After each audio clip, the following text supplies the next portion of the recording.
Yan.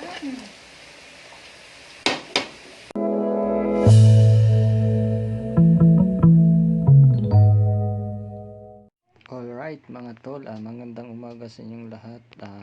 Ito yung gagawin natin ngayon mga tol. Tayo ay mag-prepare ng ating lulutuin. So ito na mga tol, piniprepare na namin. Yung unang nilagay ko dyan ay yung sibuyas. Yan, ayun na mga tol. Gisahin muna natin to. Yung pangalawa naman ay ito yung bawang. Ano yung shot? Come on, what else? Lalagay na rin natin yan, ang bawang.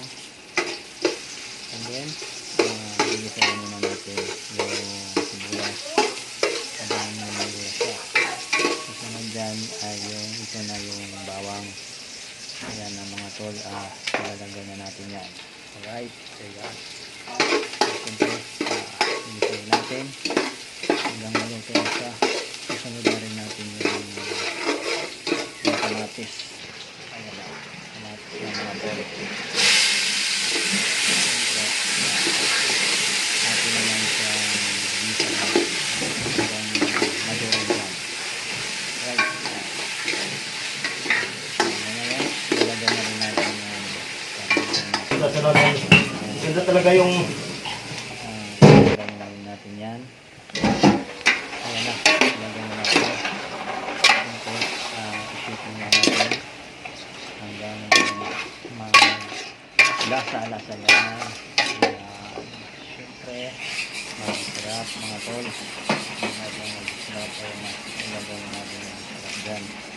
Para umasa talaga yan. Tapos, at siyempre, yung cubes na lagyan na natin dyan.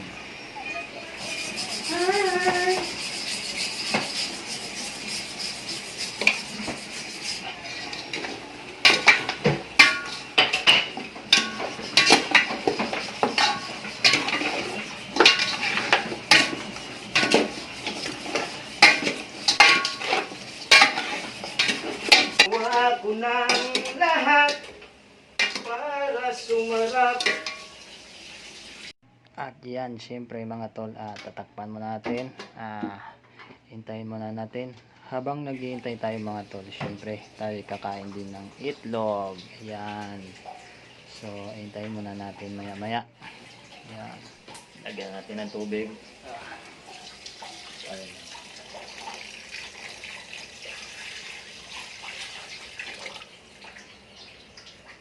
Okay. At yan mga tol, yan na naman yung tatarin natin yung Lagyan natin ng langka ang isasahog natin dun sa kanilang baboy.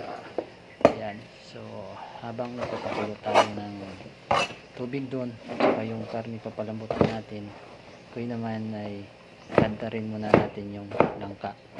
Ayan, susunod natin yan, lalagay dun sa karne. Ayan, yung maliit na pagtadtad yan. So, syempre mga tol, habang hinihintay natin kumulo yung niluto natin, papahinga muna tayo dito. So, maya maya puntahan na naman natin pag lumambot na yon. Ang saya, paghahala ka sa buhay mo. Yan.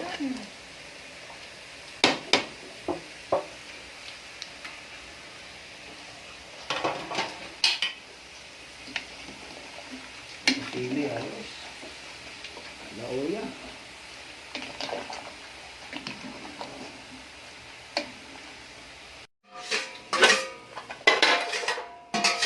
Durog na pala yung munggo.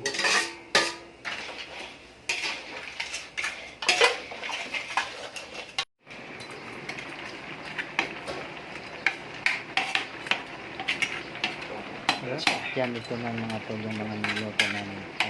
Patapos na siya. Paluto na Ayos. rin yung sa kabila. The At best. yung sa akin naman yung niluto ko ay lauya. So ayan, ayan mga tol ay luto na. Napakasarap ng niluto na yan mga tol. So ayan, ready to serve na yan. So thank you sa mga panonood mga tol.